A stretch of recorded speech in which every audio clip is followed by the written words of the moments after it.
Baik, selamat sore semuanya. Di sini saya dari kelompok 6 Otomasi Sistem Industri akan mempresentasikan hasil kerja kelompok kami. Berikut merupakan dari anggota kelompok kami, yaitu yang pertama ada Aditya Firmansyah, saya sendiri Igede Primaditya, yang ketiga ada Abrian Junior, yang keempat Natania Exclesia, dan yang kelima ada Nikadek Sariratna. Untuk pembahasan yang pertama itu latar belakang. Kebakaran merupakan suatu peristiwa yang tidak dikehendaki oleh setiap organisasi atau perusahaan. Kebakaran terjadi karena terbentuknya api secara besar dan luas. Untuk terbentuknya api, diperlukan 3 unsur yang memenuhi syarat. Unsur-unsur tersebut yaitu sumber panas, oksigen, dan bahan bakar. Setiap proses kebakaran menimbulkan asap yang merupakan perubahan material dari bahan bakar menjadi partikel-partikel kecil di udara. Kebakaran dapat mengakibatkan kerugian, baik kerugian material maupun kerugian jiwa. Oleh sebab itu, dibuat suatu alat yang dapat mendeteksi adanya kebakaran yang disebut sebagai smoke detector. Selanjutnya, pengertian dari smoke detector itu sendiri, yaitu merupakan sebuah perangkat keamanan yang didesain untuk mendeteksi asap. Fungsi alat ini untuk memberi peringatan bahaya kebakaran yang bisa mengancam properti dan keselamatan manusia. Selanjutnya merupakan jenis-jenis smoke detector. Yang pertama ada ionization smoke detector atau detektor asap ionisasi. Fungsinya yaitu mendeteksi perubahan aliran listrik yang disebabkan oleh partikel-partikel asap yang mengionisasi di udara di dalam ruangan detektor atau smoke chamber. Kegunaan dari detektor asap ionisasi yaitu cocok digunakan di area yang rawan terhadap kebakaran cepat seperti di dapur atau area dengan peralatan listrik. Selanjutnya yaitu detektor asap fotoelektrik, berfungsi menggunakan cahaya untuk mendeteksi partikel-partikel asap di dalam ruangan detektor.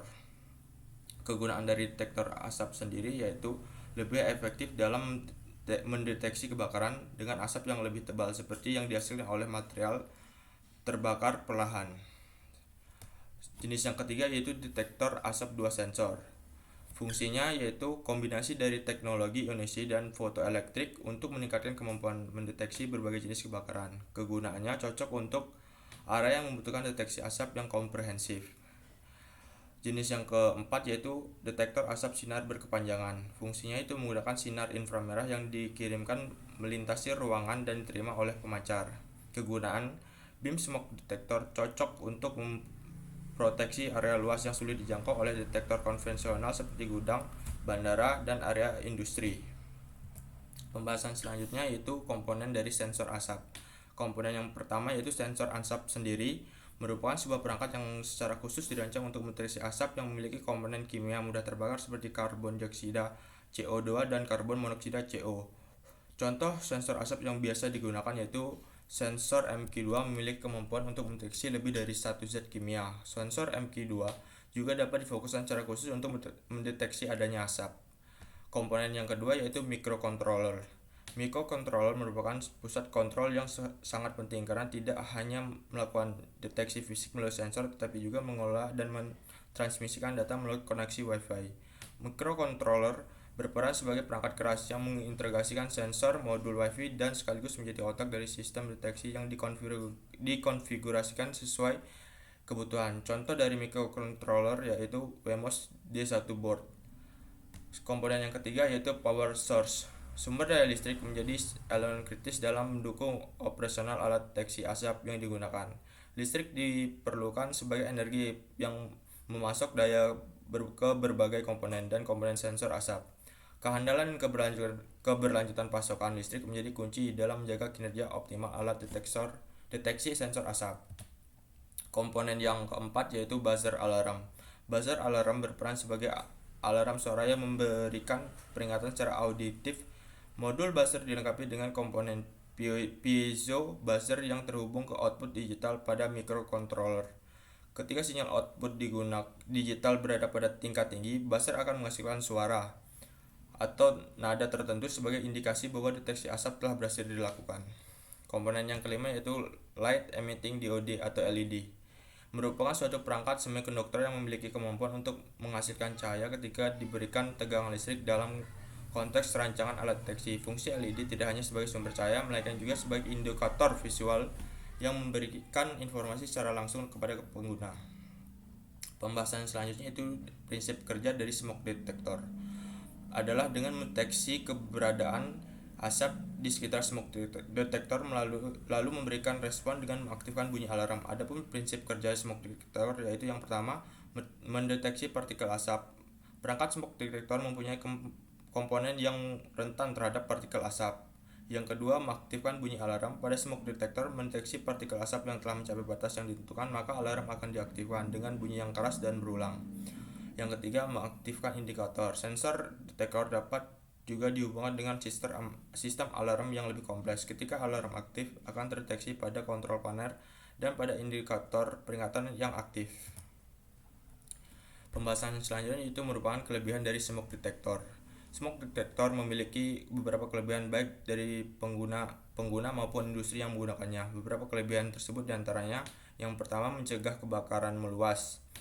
Yang kedua, pencegahan kerugian material. Yang ketiga, perlindungan terhadap keselamatan. Dan yang keempat, sistem otomasi. Selanjutnya, kekurangan dari smoke detector terdiri dari 4, yaitu yang pertama, keterlambatan deteksi. Sensor asap yang kurang sensitif dapat mengalami keterlambatan dalam mendeteksi kebakaran, meningkatkan risiko kerugian harta benda dan nyawa. Yang kedua, ketidakmampuan mengirim sinyal. Sensor yang tidak mengirimkan sinyal peringatan dengan cepat atau tidak dapat terhubung dengan sinyal peringatan kebakaran lainnya dapat menghambat upaya evakuasi dan pemadaman kebakaran. Yang ketiga, kegagalan deteksi. Sensor asap yang tidak berfungsi dengan baik atau terpasang di lokasi yang tidak tepat dapat menyebabkan kegagalan dalam mendeteksi kebakaran dan dapat meningkatkan risiko kerugian. Kekurangan yang keempat yaitu ketergantungan pada sensor tunggal. Mengandalkan satu sensor saja tanpa redundansi atau cadangan dapat meningkatkan risiko kegagalan sistem deteksi kebakaran secara keseluruhan. Pembahasan selanjutnya itu pengaplikasian smoke detector. Penggunaan smoke detector sangat penting dalam industri untuk memberikan perlindungan terhadap kebakaran yang dapat terjadi di berbagai area. Beberapa contoh industri yang dapat menerapkan smoke detector atau sensor asap meliputi industri manufaktur, industri perhotelan, industri penerbangan, dan industri transportasi. Selanjutnya itu dampak kebakaran tanpa sensor asap. Sensor asap memberikan banyak manfaat, terutama saat terjadi kebakaran. Sensor akan memberikan informasi sedini mungkin apabila kondisi kebakaran terjadi. Dampak kebakaran pada bangunan yang tidak menggunakan sensor asap antara lain, yang pertama, risiko terjebak api dan asap akan lebih tinggi. Yang kedua, menyebabkan kerusakan seperti properti dan kecelakaan jiwa yang parah. Yang ketiga, yaitu mengurangi waktu evakuasi. Selanjutnya, tipe penggunaan sensor asap, yaitu yang pertama, sensor asap sesuai dengan kebutuhan bangunan. Yang kedua, pasang sensor asap pada ruangan yang berpotensi kebakaran. Yang ketiga, melakukan pengujian sensor secara teratur. Dan yang keempat, melakukan perawatan pada sensor asap secara rutin. Yang terakhir yaitu merupakan kesimpulannya, sensor asap merupakan perangkat penting untuk keselamatan bangunan pada dunia industri. Sensor asap dapat membantu penyelamatan dari api dengan cepat dan aman, serta membantu pencegahan kerusakan properti akibat kebakaran. Memilih sensor asap yang tepat dan memasangnya dengan benar sangatlah penting. Pastikan untuk menguji sensor asap Anda secara teratur dan mengganti baterai setiap tahun. Sensor asap bersama dengan persiapan dan kewaspadaan yang matang dapat menjadi alat yang efektif untuk perlindungan dari bahaya kebakaran. Mungkin sekian presentasi dari saya, kurang lebihnya saya mohon maaf. Saya akhiri, selamat sore.